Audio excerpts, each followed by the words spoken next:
7 मई से 10 मई के बीच ऑपरेशन सिंदूर में पाकिस्तान को जिस तरीके से बुरी तरह भारतीय सेना ने पीटा, उसके बावजूद भी पाकिस्तान जैसा बेशर्म देश ही अपनी जीत का दावा कर सकता है।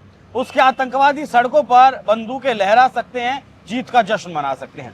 पाकिस्तान का सेना प्रमुख आसिम मुनीर कहना गलत होगा, मुल्ला मुनीर, जो मदरसे में पढ़ा है और फिर आर्मी कंटोनमेंट में ही उसका जीवन चला गया है, उसने लगातार मई से लेकर आज तक भारत को गीदड़ भभकी देने का काम किया है। कभी परमाणु हमला करने की बात कही है, कभी ये कहा है कि पाकिस्तान के ऊपर कोई युद्ध थोप नहीं सकता। अब एक बार फिर से जॉर्डन के जो राजा हैं उनकी मौजूदगी में एक बार फिर से आसिम मुनीर ने ये कहा है कि पाकिस्तान की जो सेना है वो अल्लाह की फौज है। मतलब एक सेना प्रमुख अगर इस तरीके की बात करे तो आप समझ सकते हैं कि उसके दिमाग में किस तरीके का गोबर भरा हुआ होगा। और ये भी उसने कहा कि इस बार कोई भी अगर युद्ध पाकिस्तान के ऊपर थोपेगा तो फिर भाड़े की जो सेना है, जिसकी कीमत इजराइल ने $100 प्रति सैनिक लगाई है, जो भाड़ा लेती है आपका सऊदी अरब के 7 देशों में, वो सेना उस देश को, जो देश पाकिस्तान के ऊपर हमला करेगा, उसे माकूल जवाब देने का काम करेगी। तो आज इसी विषय पर चर्चा करेंगे। मैं हूं आपके साथ अभिषेक पुंडीर और मेरे साथ मौजूद हैं वरिष्ठ सहयोगी अमीन अहमद। हाँ, इस विषय पर चर्चा करेंगे कि ये जो आसिम मुनीर की धमकी है, ये इसके मायने क्या है, क्योंकि अभी दिल्ली में ब्लास्ट हुआ है, राजधानी दिल्ली में ब्लास्ट हुआ है और उसमें जो सफ़ेद कॉलर टेररिस्ट पकड़े गए हैं उनका सीधा सीधा लिंक जैश ए मोहम्मद और लश्कर तैयबा से है। क्या पाकिस्तान ने अपनी रणनीति बदली है? चाहता क्या है पाकिस्तान? सर, ये जो एक बार फिर से आसिम मुनीर के द्वारा धमकी दी गई जॉर्डन के किंग के सामने बैठकर, ये वही जॉर्डन के किंग है, याद रखिएगा, जिन्हें ट्रंप ने अपने बगल में बिठाकर भरपूर बेइज्जत किया था। अब आसिम मुनीर भारत को गीदड़ भभकी दे रहा है, तो कुछ होने वाला है क्या? होगा कुछ नहीं, लेकिन ये है कि जब सेखी बघारनी है, घर में जो है कुछ है नहीं, घर में नहीं दाने अम्मा चली बुलाने वो हाल है, वही हाल जो है पाकिस्तान का, शहबाज शरीफ का, आसिम मुनीर का। एक चीज़ आपको समझना होगा, ये पाकिस्तान के कई लोगों ने किताबें लिख चुके हैं और भारत के विदेशी मामलों का, जो आर्मी के रिटायर्ड जो रिसर्च करते हैं पाक आर्मी पे, इन दोनों की राय एक जैसी है कि पाकिस्तान में आर्मी तब से मलाई खा रही है और तब से लेके आज तक जो है वो सिर्फ भारत का धौंस दिखाती है कि भारत वाले हमला कर देंगे, भारत वाले ये कर ले। आपको याद होगा अभिषेक की यही करते करते जो है बेनजीर भुट्टो इस दुनिया से चली गया और मारने वाला कौन था? उन्हीं के सपोले थे। इसी तरह उनके पिताजी ने कहा असेंबली में, नेशनल असेंबली में कि जो है हम घास रोटी खा लेंगे और जीवन भर जो है कश्मीर के लिए भारत से लड़ते रहेंगे। 70 साल नहीं, इस्लामिक बॉम्ब बनाएंगे, इस्लामिक बॉम्ब जरूर बनाएंगे, भले घास की रोटी खाएंगे। हाँ, नहीं, वो तो सही, वो तो दूसरी बात है, लेकिन जो मैं ये कह रहा हूँ वो उनके पिताजी ने कही थी, जो क्या कहते हैं कि पाकिस्तान के प्रधानमंत्री रहे और उन्हीं के ज़माने में जो है बांग्लादेश का जो है ये हुआ।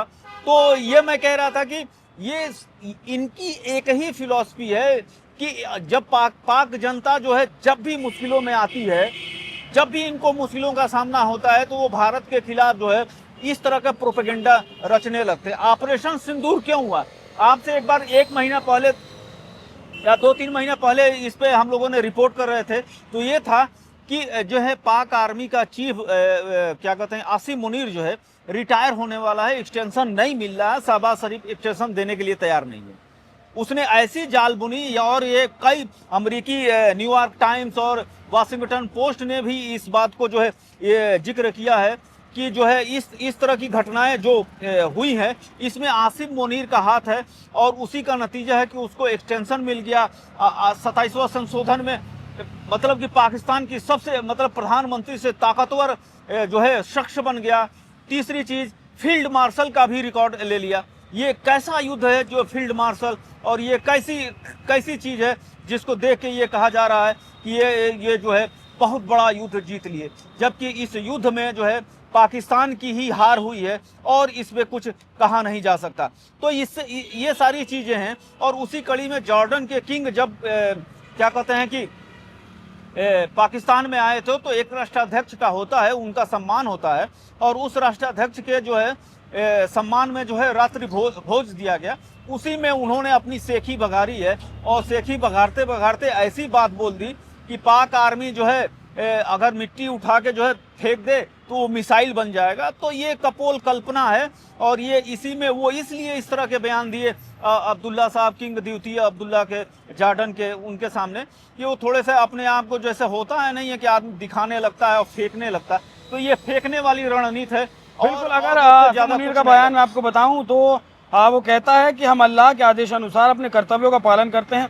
अल्लाह की मदद से ही पाकिस्तान ने अपने दुश्मन का मुकाबला किया। पाकिस्तान की सेना अल्लाह की फौज है। हमारे सैनिक अल्लाह के नाम पर दुश्मन से लड़ते हैं। और ये एक बार फिर से उसने जिक्र किया, कहा कि भारत के साथ युद्ध के दौरान अल्लाह ने हमें अपना सिर ऊंचा रखने में मदद की। जब मुसलमान अपने अल्लाह पर भरोसा करता है तो दुश्मन पर फेंकी गई मिट्टी मिसाइल में तब्दील हो जाती है। हालांकि उनकी जो मिसाइल है वो असल मायने में मिट्टी में भारत में आकर तब्दील हुई है। कैसे? चीन से जो PL-15 मिसाइल है उसने ली थी। चीन ने उस मिसाइल के बारे में कहा था कि ये दुनिया की अब तक की सबसे उन्नत किस्म की मिसाइल है। अगर वो टारगेट पर हिट नहीं करती है तो वो खुद को ही ब्लास्ट कर लेती है, जिससे कि दुश्मन देश को उसकी तकनीकी के बारे में ना पता चले। लेकिन भारत के होशियारपुर में वो मिसाइल हमें इंटैक्ट मिली, ना टूटी ना फूटी। उसके बाद उसको लेकर जांच चल रही है और रिवर्स इंजीनियरिंग से उससे भी बेहतर मिसाइल बनाने की प्रक्रिया पर भारत फिलहाल काम कर रहा है। तो असल हकीकत ये है कि किस तरीके से उसके GF-17 थंडरबोल्ट या फिर चीन के बना हुआ जो विमान है GF-17 वो किस तरीके से मार गिराया गया, उसका अवैक्स सिस्टम किस तरीके से ध्वस्त कर दिया गया। लेकिन किसी दूसरे देश के राष्ट्राध्यक्ष के सामने इस तरीके का बयान देना, ये कहीं ना कहीं ट्रंप की याद दिलवाता है। ट्रंप भी लगातार दूसरे देशों के राष्ट्राध्यक्षों के या दूसरे देशों में जाकर भारत और पाकिस्तान का युद्ध रुकवाया है। उन्होंने इस बात का क्रेडिट लेते हैं। बांग्लादेश का जो प्रधानमंत्री का सलाहकार पद पर मौजूद मोहम्मद यूनुस है, वो भी एक ग्रेटर बांग्लादेश का नक्शा, जिसमें भारत के बिहार, उड़ीसा, बंगाल के बहुत सारे हिस्सों को दर्शाया गया है, उसे वो बांग्लादेश का बताता है। चीन में बैठकर जो आपका 7 सिस्टर्स है हमारी, उत्तर पूर्व जो पूर्वी राज्य हमारे हैं, माफ कीजिएगा नॉर्थ ईस्ट के जो राज्य हैं, उन्हें लैंड लॉक्ड स्टेट्स बताता है और खुद को उनका गार्जियन बताता है। तो भारत के खिलाफ बांग्लादेश, पाकिस्तान, अमेरिका, चीन फिलहाल हर कोई साजिश कर रहा है। चीन, बांग्लादेश फिलहाल मिले हुए हैं।